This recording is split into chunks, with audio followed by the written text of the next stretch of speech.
नमस्कार मित्रों, आपका स्वागत है वैदिक एस्ट्रो में। हरियाली तीज एक बहुत बड़ा त्यौहार है। हरियाली तीज को भगवान शिव और माता पार्वती के मिलन की याद में संपूर्ण भारत में मनाया जाता है। जो भी सुहागन महिलाएं होती हैं उनके लिए यह विशेष महत्व रखता है। इस दिन सुहागन महिलाएं अपने पति की लंबी आयु के लिए दिन भर उपवास रखती हैं, 16 श्रृंगार करती हैं और झूला भी झूलती हैं। यदि कोई महिला विवाहित है तो अपने लिए अच्छे पति की प्राप्ति के लिए यह व्रत रखती हैं और यह मान्यता है कि इस दिन गौरी शंकर की पूजा करने से जीवन की सभी मनोकामना पूरी हो जाती हैं। कहते हैं कि माता पार्वती ने भगवान शिव को पति रूप में प्राप्त करने के लिए पूरे 108 वर्ष तक उनकी घोर तपस्या की और तब माता पार्वती के तप से प्रसन्न होकर भोलेनाथ शिव ने उन्हें पत्नी के रूप में स्वीकार कर लिया। मित्रों, तीज का पर्व माता पार्वती को समर्पित माना जाता है, जिन्हें तीज माता के रूप में भी पूजा जाता है। तो महिलाएं इस दिन भगवान शिव और पार्वती की पूजा करती हैं और इसके बाद फिर कथा सुनी जाती है। हरियाली तीज की कथा स्वयं भोलेनाथ शिव ने माता पार्वती जी को उनके पूर्व जन्म को स्मरण कराने के लिए सुनाई थी। तो आज हम उसी कहानी को जो स्वयं महादेव ने माता पार्वती को सुनाई थी और जो शिव पुराण के अनुसार यह कथा हम आपके साथ शेयर करने जा रहे हैं। कहते हैं इस कहानी को सुनने मात्र से ही इसका फल मिलता है। तो आइए शुरू करते हैं इस कथा को। तो शिव जी ने पार्वती से कहा, सुनो, मैं आपको आपके पूर्व जन्म की घटना सुनाने जा रहा हूँ।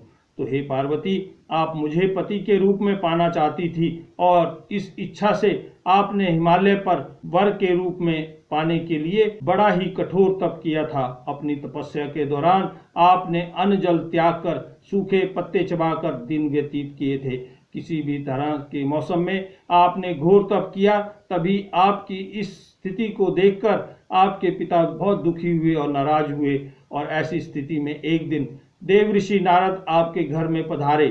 आपके पिता ने देव ऋषि नारद से उनके आगमन का कारण पूछा तो नारद जी बोले, हे गिरिराज, मैं भगवान विष्णु की इच्छा से यहाँ आया हूँ। आपकी कन्या की घोर तपस्या से प्रसन्न होकर भगवान विष्णु उससे विवाह करना चाहते हैं और इस बारे में मैं आपकी राय और सहमति जानना चाहता हूँ।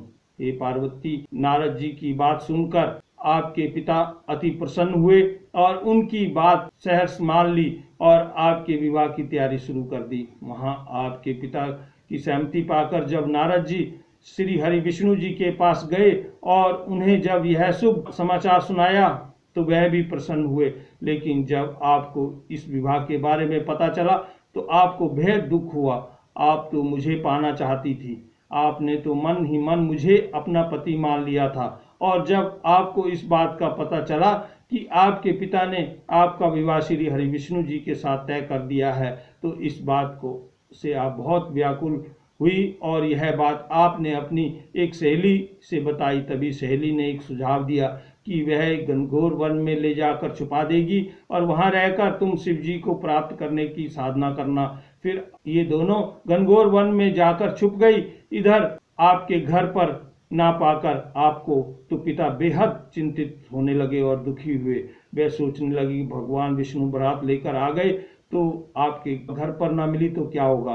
उन्होंने आपको बहुत ढूंढा लेकिन आप उन्हें नहीं मिली। आपने वहां रहकर रेत का एक शिवलिंग का निर्माण करके मेरी कठिन आराधना की और आखिर में मुझे प्रसन्न होकर तुम्हें तुम्हारी मनोकामना पूर्ण होने का वरदान देना ही पड़ा। वरदान प्राप्त करने के बाद आप जब अपने पिता के घर गई और उन्हें यह सारी बात बताई और कहा, मैं आपके साथ एक शर्त पर रहूंगी कि आप मेरा विवाह शिव के साथ करवाएंगे, तभी पर्वतराज हिमालय ने आपकी इच्छा को स्वीकार कर लिया और कुछ समय बाद उन्होंने हमारा विवाह भी करवा दिया। उसके बाद शिव ने कहा कि हे पार्वती, श्रवण शुक्ल तृतीय के दिन आपने मेरी आराधना की थी, जो व्रत किया था उसके परिणाम स्वरूप हम दोनों का विवाह संभव हो सका है। तो इस व्रत का महत्व यह है कि जो स्त्री इस व्रत को पूर्ण निष्ठा से करेगी उसे मनवांछित फल मिलेगा और यदि कोई स्त्री पूरे विश्वास से इस व्रत को करेगी उसे अटल सौभाग्य प्राप्त होगा। तो इस तरह भगवान शिव हरियाली तीज की कथा को बताया और यहीं पर बात को समाप्त किया। तो मित्रों, अभी तक आपने सब्सक्राइब नहीं किया है तो सब्सक्राइब करें, लाइक करें, बेल आइकन के बटन को दबाएं और शेयर करना ना भूलें। इसी के साथ फिर मिलते हैं अगली वीडियो में। तब तक हंसते रहें, मुस्कुराते रहें और देखते रहें वैदिक एस्ट्रो। हर हर महादेव।